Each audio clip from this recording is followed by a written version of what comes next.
আসসালামু আলাইকুম। আমি জাকারিয়া নাজ্জার। আশা করি আপনারা সবাই ভালো আছেন। আজকের ভিডিওটি খুবই স্পেশাল, কারণ আমরা কথা বলবো সেই মহিমান্বিত মাস রমজান নিয়ে, যে মাস আমাদের জীবনে পরিবর্তন আনার সুযোগ দেয়। আপনারা যারা ভিডিওটি দেখছেন, প্রথমেই অনুরোধ করব, সাবস্ক্রাইব করুন আমাদের চ্যানেল, শেয়ার করুন আপনার প্রিয়জনদের সঙ্গে।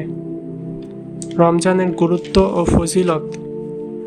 রমজান শুধু উপবাসের মাস নয়, এটি আত্মশুদ্ধির মাস।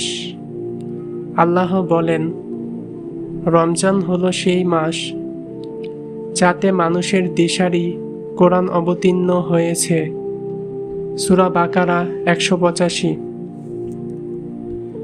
রাসূলুল্লাহ সাল্লাল্লাহু আলাইহি সাল্লাম বলেন, যে ব্যক্তি ঈমানের সঙ্গে ও আল্লাহর সন্তুষ্টির জন্য রোজা রাখে, তার পূর্বের সমস্ত গুনাহ মাফ করে দেওয়া হয়। বুখারী ও মুসলিম। এ মাস রহমত, মাগফিরাত ও নাজাতের মাস। এ সময় আল্লাহ তাআলা তার বান্দাদের গুনাহ মাফ করে দেন, দোয়া কবুল করেন এবং জান্নাতের দরজা খুলে দেন। রমজানে আমাদের করণীয়: নিয়মিত 5 ওয়াক্ত নামাজ কখনোই বাদ দেওয়া যাবে না। জামাতে নামাজ পড়ার চেষ্টা করুন। কোরআন তেলাওয়াত ও বোঝার চেষ্টা। প্রতিদিন অন্তত 1 পারা পড়ার অভ্যাস করুন। তাফসীর পড়ুন এবং জীবনে প্রয়োগ করুন। তারাবি নামাজ। রাতে তারাবি নামাজ পড়ুন এবং আল্লাহর নৈকট্য লাভ করুন। দোয়া ও ইস্তিগফার। নিজের জন্য, পরিবার ও উম্মাহর জন্য দোয়া করুন। বেশি বেশি ইস্তিগফার করুন। দান, সাদাকা ও সাহায্য।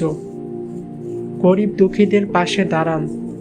ইফতার করান, জামা কাপড় ও প্রয়োজনীয় জিনিস দিন। নিজের চরিত্র গঠন।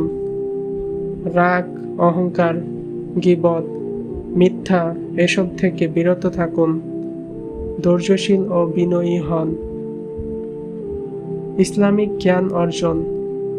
সাহাবা, তাবিঈনদের জীবনী পড়ুন। হাদিস ও তাফসীর শিখুন। তাহাজ্জুদ ও ইতিকাফ।